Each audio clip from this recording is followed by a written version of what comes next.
Continuando, a troca de Babilônia para Pérsia é o tema do começo do capítulo 8. Por que Babilônia não aparece mais como um reino?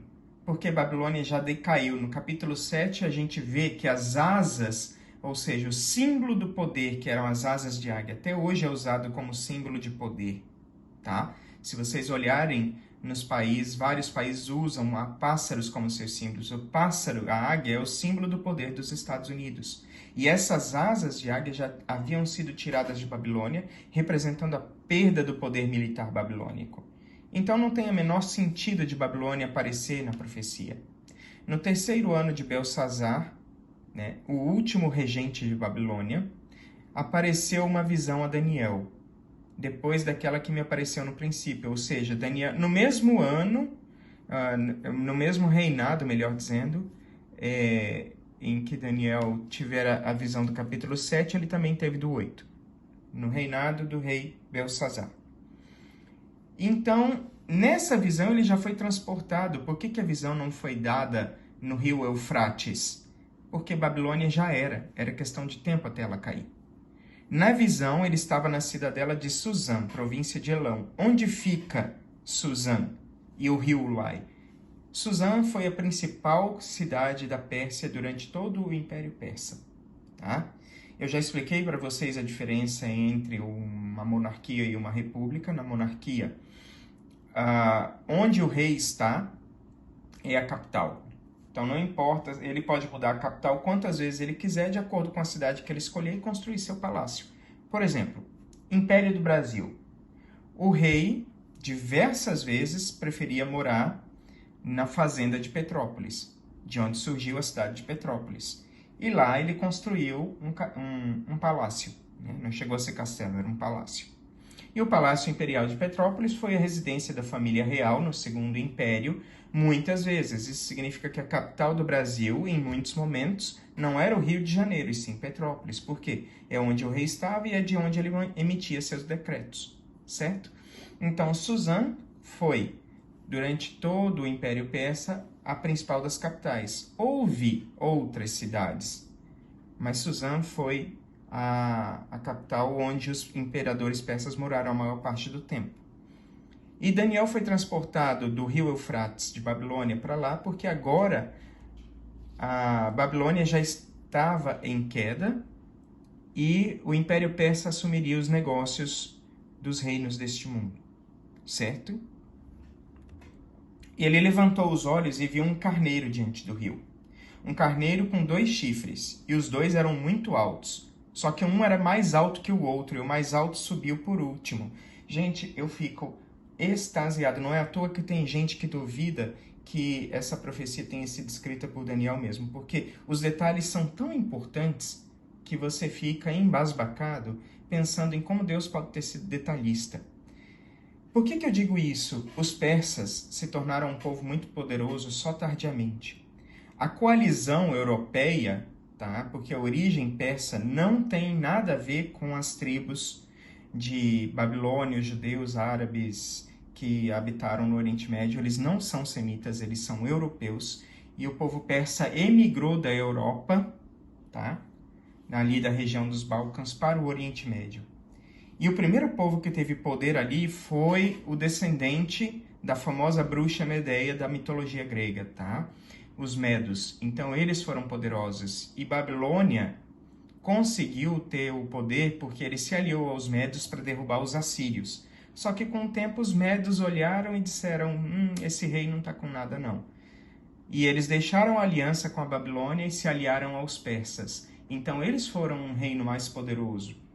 Mas quando os persas subiram ao poder, eles suplantaram os próprios medos, a ponto do Império Persa ser conhecido só por esse nome, e não por Império Medo-Persa, apesar da coalizão. Então, apesar de ter subido por último, ele subiu mais alto que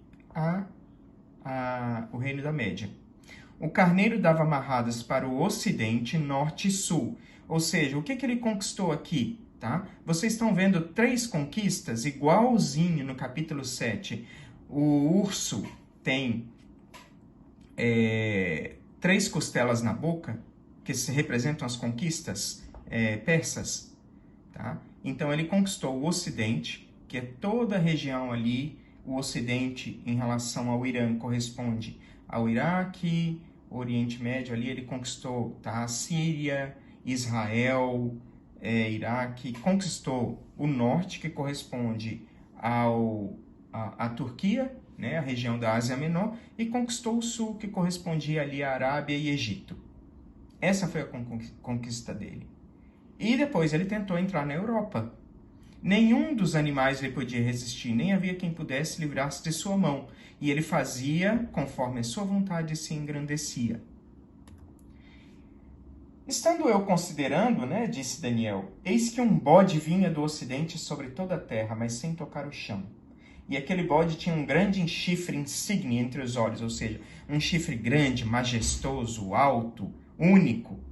E ele se dirigiu ao carneiro que tinha os 2 chifres, ao qual eu tinha visto em pé diante do rio, e correu contra ele no ímpeto da sua força.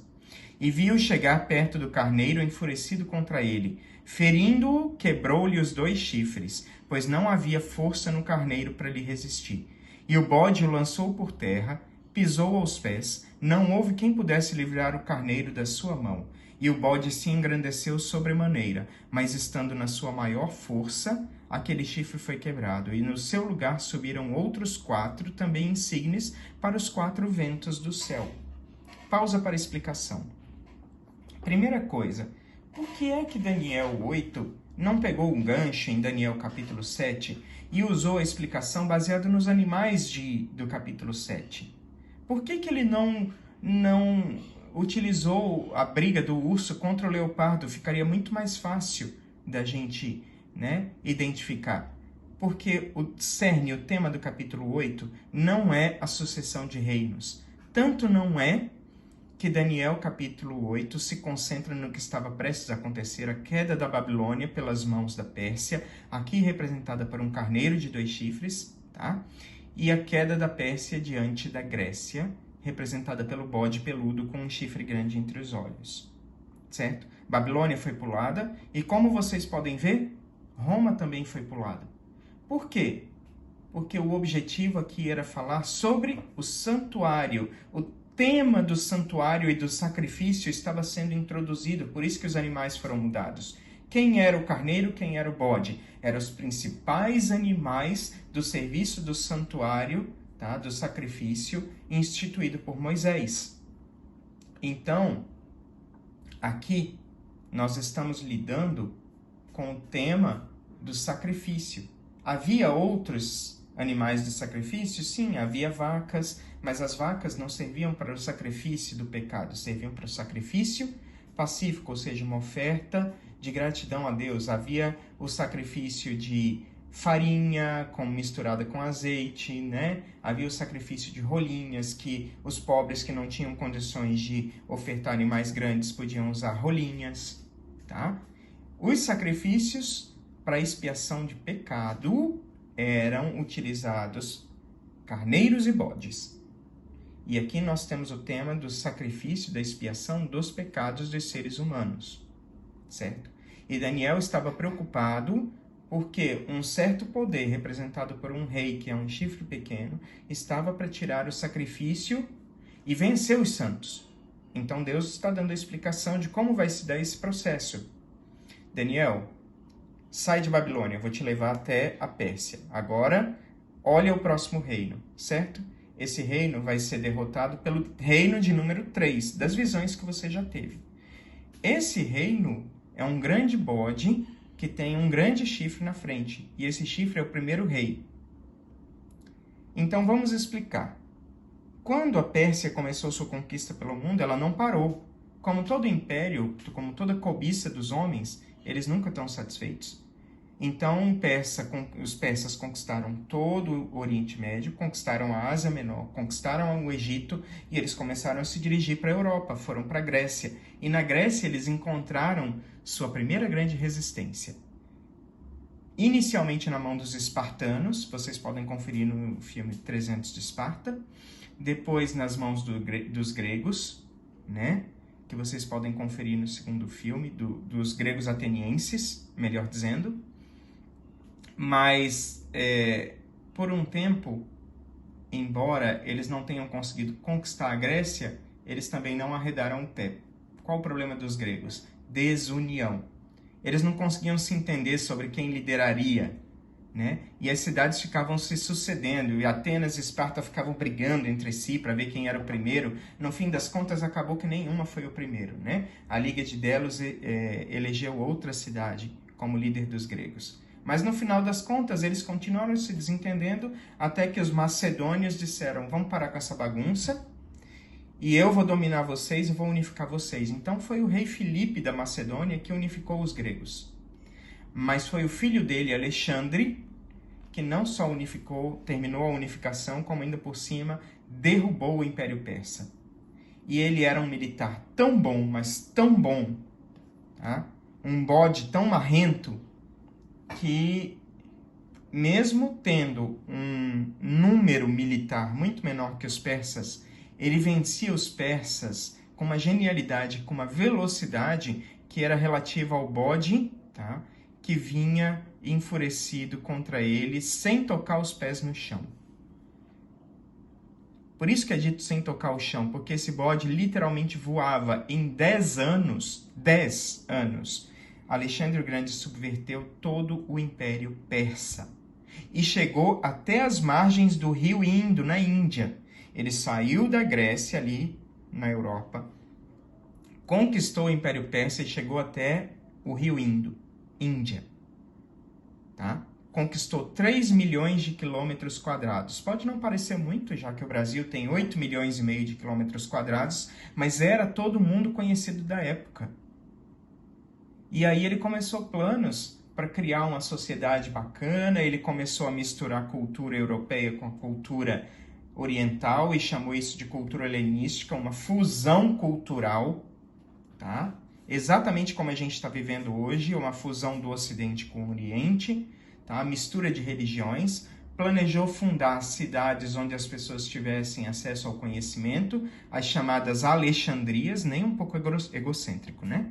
A principal das Alexandrias dele floresceu no Egito e construiria a capital do império dele não na Europa, apesar dele ser europeu, mas em Babilônia, porque era o coração de todo o reino. Era a cidade equidistante entre o rio Indo e a Grécia. E ali, no coração do império, ele construiria. Só que, no auge da sua força, morreu. Morreu, simplesmente. Ninguém matou ele. Ele foi quebrado, morreu. Alguns dizem que ele foi envenenado, outros dizem que ele estava com malária, que ele adquiriu na margem do rio Indo, e outros ainda dizem que ele morreu como alcoólico. Mas o fato é que ninguém matou ele. E alguns discutem até mesmo se ele foi envenenado, afinal de contas, ele levou dias para morrer agonizando. Então, creio eu, mas, tá, pelos sintomas, que ele morreu de malária. Ele já tinha tido um filho a essa altura, com uma princesa tribal, só que o filho dele foi morto, e como ele não apontou nenhum substituto e o filho havia sido morto, os 4 generais dividiram entre si o reino em 4 reinos, ok? Então aqui vocês podem ter a visão do carneiro e do bode. O carneiro dominava o mundo, mas o bode veio voando, ou seja, com muita rapidez, e matou o carneiro de forma que ninguém pôde livrar o carneiro da mão dele. Agora, tá? Vem uma parte que eu vou parar para que o vídeo não fique longo, porque eu preciso que vocês entendam isso. Eu preciso. O maior erro de interpretação de Daniel está aqui. Não está no capítulo 2, não está no capítulo 7, não está no capítulo 9, nem no 12. E este erro influencia Daniel capítulo 11. Este erro. Então, nós precisamos parar aqui para entender, para que não se erre na interpretação de Daniel 8 e, portanto, no resto do livro de Daniel.